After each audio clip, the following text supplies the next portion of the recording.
Click করুন অ্যাপের bell আইকনে আর সাবস্ক্রাইব করুন এবিপি আনন্দ। সব সময় থাকুন খবরে।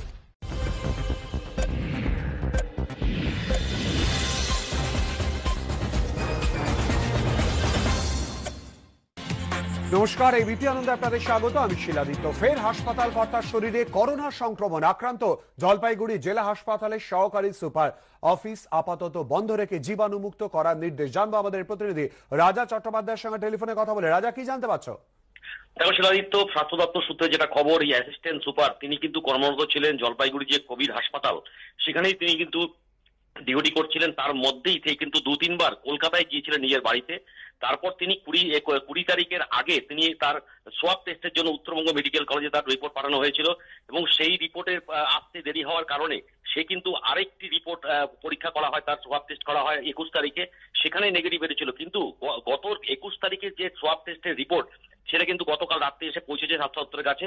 কিন্তু স্বাস্থ্য দপ্তর যেটা জানাচ্ছেন যে সেই রিপোর্ট কিন্তু পজিটিভ এসছে এবং তিনি কিন্তু আজই জলপাইগুড়ি ঢুকছেন এবং আসা মাত্রই তাকে কিন্তু কোভিড হাসপাতালে অ্যাডমিট হতে বলেছে এবং আগামীকাল তার সোয়াব টেস্ট করা হবে আরেকবার। এবং স্বাস্থ্য দপ্তর সূত্রে এটাও খবর যে তিনি কলকাতায় গিয়ে কোথায় কোথায় গিয়েছিলেন সেটাও কিন্তু খোঁজ নিচ্ছে স্বাস্থ্য দপ্তর। এবং আগামীকাল কিন্তু স্বাস্থ্য দপ্তরের সুপার যে দপ্তর রয়েছে সেই দপ্তর কিন্তু বন্ধ করে দেওয়া হয়েছে এবং আগামীকাল কিন্তু সেখানে পুরো স্যানিটাইজ করা হবে পুরো দপ্তর থেকে। এবং আগামীকাল থেকে কিন্তু সেই দপ্তরে কোনো কর্মীরা কালকে আসবেন না, কোনো আধিকারিক আসবেন না, স্বাস্থ্য দপ্তর সূত্রে জানানো হয়েছে। কিন্তু আজকে রাত্রেই তিনি জলপাইগুড়িতে ফিরছেন বলে জানা গেছে স্বাস্থ্য দপ্তর সূত্রে। এবং আজকে কিন্তু তাকে কোভিড হাসপাতালে ভর্তি করা হবে। আগামীকাল কিন্তু তার সোয়াব টেস্ট আবার উত্তরবঙ্গ মেডিকেল কলেজে পাঠানো হবে। শিলাদিত্য। ধন্যবাদ রাজা। গোটা ঘটনা নিয়ে উত্তরবঙ্গের officer on special duty Sushanta Roy কি জানিয়েছেন শুনে নেব।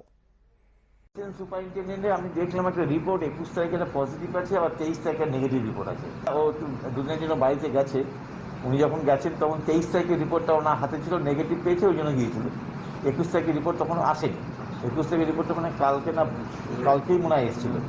তো যেহেতু পরেকার রিপোর্টটাকে সবসময় ধরা হয়, যেহেতু আমার সে নেগেটিভই আছে, হয়তো পজিটিভ ছিল, সেটা অ্যাসিমটমেটিক ছিল, সে ভালো হয়ে গেছে, এমনও হতে পারে। কিন্তু উনি আসলে আমরা আরেকটা রিপোর্ট করে দেবো। আনলক ওয়ানের প্রথম দিনেই অমিল পর্যাপ্ত বাস, দিনভর চূড়ান্ত দুর্ভোগের সাধারণ মানুষ। বাস না পেয়ে অনেকে হেঁটেই বাড়ি ফিরছেন। ডাফরিন রোড থেকে যাত্রীদের সেই ভোগান্তির ছবি তুলে ধরেছে আমাদের প্রতিনিধি পার্থপ্রতিম ঘোষ। ঘড়ির কাঁটায় এখন 5:15 বিকালবেলা এবং সেটা দেখতে পাচ্ছি আমরা শহরের বিভিন্ন রাস্তার মতো এই যে জায়গা ডাফরিন রোড, সেখানে বহু মানুষ কিন্তু বাসের জন্য অপেক্ষা করে রয়েছেন। অনেকেই যে বিষয়ে জানাচ্ছিলেন সকালে অফিস যাওয়ার জন্য ওনারা বেরিয়েছিলেন এবং সেই সময় যখন বেরোন তখনও কিন্তু বাস পাচ্ছিলেন না। এমনকি যখন কাজ শেষের পরে বাড়ি ফিরছেন সেখানেও কিন্তু অনেকেই জানাচ্ছেন ওনারা কোনো রকমভাবে কোনো গাড়ি পাচ্ছেন না। অগত্যা ওনারা পায়ে হেঁটেই অনেকে বাড়ির দিকে রওনা হয়েছেন, সেই ছবিও দেখতে পাচ্ছি আমরা। যেমন আপনার সঙ্গে কথা বলে নেবো। দাদা, আপনি কোথা থেকে ফিরছেন এবং কি অবস্থা? হেঁটে আসছিলেন? আমি বড় বাজার থেকে আসছি, হেঁটেই আসছি, উপায় নেই, আমাকে বিকল্প তো কিছু রাস্তা নেই না। আমরা রাস্তায় বেরিয়ে এখন মনে হচ্ছে প্রবলেমে পড়ে গেছি। কোথায় যাবেন? আমি আলিপুর যাব। কিভাবে যাবেন? হেঁটে যাব। আমি 2 ঘন্টা ধরে দাঁড়িয়ে আছি। আমি নিউ মার্কেট ব্লু প্রিন্টে চাকরি করি। মেয়র রোডে 2 ঘন্টা ধরে দাঁড়িয়ে আছি। আমার 3টায় ছুটি হয়েছে। এখন কটা বাজে দেখুন, 5:15। এখন হেঁটে হেঁটে ঠাকুরপুকুর যাচ্ছি। কোনো বাস নেই। 2খানা বাস আসলো, বলে সিট ফিল আপ হয়ে গেছে, আর তোলা যাবে না, নিচ্ছে না, বলে সিট ফিল আপ হয়ে গেছে। এটা জানাচ্ছেন যে রাস্তায় বেরিয়ে আজকে কিন্তু কার্যত ওনারা বিপদের মধ্যে পড়েছেন। এই যে ডাফরিন রোডে দেখতে পাচ্ছি বহু মানুষ বাসের জন্য অপেক্ষা করছেন। যে বাসগুলি আসছে সেই বাসগুলি কিন্তু দাঁড়াচ্ছে না, বেরিয়ে যাচ্ছে ওনারা যেমনটা জানাচ্ছেন। কারণ বাসের যে সিটিং অ্যারেঞ্জমেন্ট রয়েছে সেই মতো কিন্তু বাস ভর্তি রয়েছে। যেমন এই যে বাস, যে কোনো বাস আসলে সকলে বাসের দিকে এগিয়ে যাচ্ছেন, কিন্তু বাসগুলি যেহেতু ভর্তি অবস্থা রয়েছে, বেশ কিছু বাসকে দেখতে পাচ্ছি একেবারে দরজা বন্ধ রেখে দিয়ে কিন্তু সেই বাসগুলো চলে যাচ্ছে। এবং সাধারণ মানুষ যারা জানাচ্ছেন কোন রকম ভাবে গাড়ি না পেয়ে তারা পায়ে হেঁটে এই নিজেদের বাড়ির দিকে আপাতত রওনা হচ্ছেন। ক্যামেরা ভগবান শাহের সঙ্গে পার্থপ্রতিম ঘোষ, এবিপি আনন্দ, কলকাতা। ভোগান্তির ছবি কলকাতার বিভিন্ন প্রান্তে তুলে ধরা হলো। আনলক ওয়ানের প্রথম দিনেই সল্টলেক সেক্টর 5-এ বেনিয়মের ছবি। বেশ কয়েকটি সংস্থার অফিস খুলেছে, মাত্র 25% কর্মী কাজে যোগ দিয়েছেন, বাকিরা ওয়ার্ক ফ্রম হোম। যদিও অফিস খুলতেই চা ও পানের দোকানে জটলা, মানা হচ্ছে না দূরত্ববিধি। কেউ কেউ ক্যামেরা দেখে দ্রুত মাস্ক পরেছেন। আনলক ওয়ানের প্রথম দিন এবং আমরা রয়েছি সল্টলেকের সেক্টর 5-এ। আমরা দেখতে পাচ্ছি সেক্টর 5-এর কিছু আইটি কর্মীরা তারা কিন্তু ইতিমধ্যেই অফিসে আসতে শুরু করেছেন এবং আমরা দেখতে পাচ্ছি কিছু কিছু অফিস খুলেছে। আইটি কর্মীরা যেটা জানাচ্ছেন, কিছু কিছু অফিস কিন্তু অল্প কর্মীদের নিয়ে কাজ শুরু করছে। দাদা, মাস্ক পরেননি কেন? মাছটা গাড়িতে ফেলে এসেছি। এটা তো হ্যাঁ, এটা অন্যায় ভুলই হয়েছে। আমরা দেখতে পাচ্ছি সামনে একটি পানের দোকান, পানের দোকানের সামনে কিন্তু অনেকেই দাঁড়িয়ে রয়েছেন এবং দাদা মাস্কটা মুখে নেই কেন? দিচ্ছি। রাস্তায় বসে আইটি কর্মীরা আড্ডা দিচ্ছেন, এই ছবিও কিন্তু এইখানে ধরা পড়ছে। সব মিলিয়ে কিন্তু আনলকের প্রথম দিন এবং প্রথম দিনে কিছু কিছু অফিস খুলতে শুরু করেছে আইটি সেক্টরের কর্মীরা যেটা জানাচ্ছেন যে ধাপে ধাপে অফিস খুলবে। প্রথমে 25% কর্মীদের নিয়ে অফিস কাজ করবে, তারপর 50%, তারপর 75%, এইভাবে কিন্তু ধাপে ধাপে আইটি কর্মীরা কাজ শুরু করবেন। সব মিলে কিন্তু সেক্টর 5 এসে আমরা যেটা দেখলাম, কেউ মাস্ক পরেনি এবং কেউ সোশ্যাল ডিস্টেন্সিং মেনটেন করছে না। কিছু কিছু অফিস খুলতে শুরু করেছে এবং বেশিরভাগ আইটি কর্মীরা যেটা জানাচ্ছেন এখনও কিন্তু ওয়ার্ক ফ্রম হোম কাজ চলছে। ক্যামেরায় সন্দীপন গুপ্তর সঙ্গে প্রকাশ সেনা, এবিপি আনন্দ, সেক্টর 5। শুনে নেব কি বলছেন প্রধানমন্ত্রী নরেন্দ্র মোদী। समय के साथ परिवर्तन भी आए हैं, लेकिन हर कालखंड में उत्सव उमंग का जन्मदाता रहा है। हमें उमंग से भर देने वाला रहा है। कोई भी आपदा पड़ी हो, विपदा विपत्ति रही हो, हर स्थिति में उत्सवों ने मानव सभ्यता को कठिन परिस्थितियों से बाहर निकालने में मदद की है। और हमारे देश में तो हर मौसम के लिए, हर ऋतु के लिए अलग अलग उत्सव, अलग अलग गीत, विविधता से भरा संगीत और लोकगीत रहे हैं। किसान जब खेत में बुआई करता है तो अलग गीत गाता है, फसल पकने पर अलग लोकगीत होते हैं, फिर फसल काटने पर अलग गीत गाए जाते हैं। इसलिए अगर हम कहें कि उत्सवों के बिना हमारा जीवन अधूरा है, तो हमें ये भी कहना पड़ता है कि कला संगीत के बिना उत्सव ही नहीं है।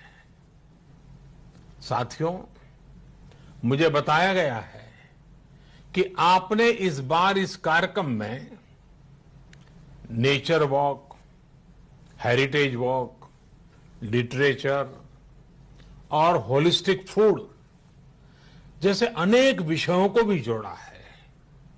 साथ ही योग और विशेषकर नाद योग को भी इसमें रखा गया है। हमारे यहां तो नाद को संगीत का आधार माना गया है और नाद का आधार आत्मशक्ति को माना गया है, आत्मबल को माना गया है। संगीत या योग, इसके माध्यम से जब हम अपनी आत्मशक्ति तक पहुंचते हैं तो ये नाद ब्रह्मनाद हो जाता है। यही कारण है कि संगीत और योग दोनों में ही मेडिटेशन और मोटिवेशन दोनों की शक्ति समाहित होती है। दोनों ही ऊर्जा के अपार स्रोत होते हैं।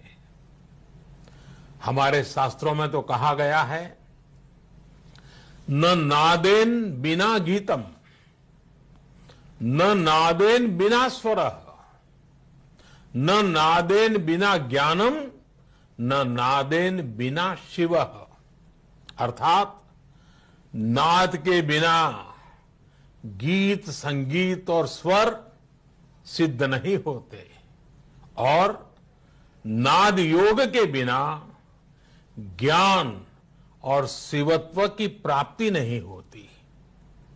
और शिवत्व का मतलब है आत्मकल्याण। আনলক ওয়ানের প্রথম দিনেই খুলল তরাই ডুয়ার্সের সমস্ত চা বাগান। 100% কর্মীকেই কাজে লাগানো হয়েছে বলে বাগান কর্তৃপক্ষ জানিয়েছে। নেওয়া হয়েছে কয়েকটি বিশেষ সতর্কতা। বাগানে ঢোকার আগে সাবান দিয়ে হাত ধুয়ে নিতে হচ্ছে বাগান কর্মীদের। মাস্ক পরা বাধ্যতামূলক। দূরত্ববিধি মেনে কাজ করতে হচ্ছে বাগান কর্মীদের। লকডাউনের জেরে যে ক্ষতি হয়েছে তা সামাল দেওয়া সম্ভব নয় বলে জানিয়েছে চা বাগান কর্তৃপক্ষ।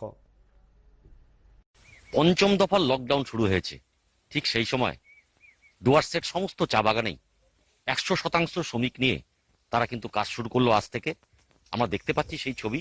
এখানে কিন্তু সামাজিক দূরত্ব মেনটেন করা হচ্ছে এবং প্রত্যেক শ্রমিকের মুখে কিন্তু মাস্ক দেওয়া হয়েছে, বাগান কর্তৃপক্ষ দিয়েছে। এবং আজ সকাল থেকে কিন্তু ডুয়ার্সের সমস্ত চা বাগানের চিত্রটা ঠিক এইরকমই। প্রত্যেক শ্রমিককে বলে দেওয়া হয়েছে তারা যাতে সামাজিক দূরত্ব বজায় রাখে এবং মাস্ক ব্যবহার করে, এবং সেই নীতি কিন্তু তারা পালন করছে। এবং সকাল থেকে ডুয়ার্সের বিভিন্ন চা বাগানে এইভাবেই কিন্তু কাজ শুরু করলো বাগান কর্তৃপক্ষ। যে এই লকডাউনের জন্য যে লসটা হয়েছিল সেই লসটা কতখানি তারা পূরণ করতে পারবে সে নিয়ে কিন্তু একটু চিন্তায় রয়েছে বাগান কর্তৃপক্ষ। রাজা চট্টোপাধ্যায়, এবিপি আনন্দ, জলপাইগুড়ি। কলকাতায় খুলে গেল কয়েকটি মন্দিরের দরজা, তবে খোলেনি কালীঘাট মন্দির। এ নিয়ে মন্দির কমিটির বৈঠকে সিদ্ধান্ত হবে। দর্শনার্থীদের জন্য এদিন সকাল থেকে খুলে দেওয়া হয় ঠনঠনিয়া, ফিরিঙ্গি কালীবাড়ি, লেক কালীবাড়ি মন্দিরের দরজা। তবে এখনই পুজো দিতে পারবেন না পুণ্যার্থীরা।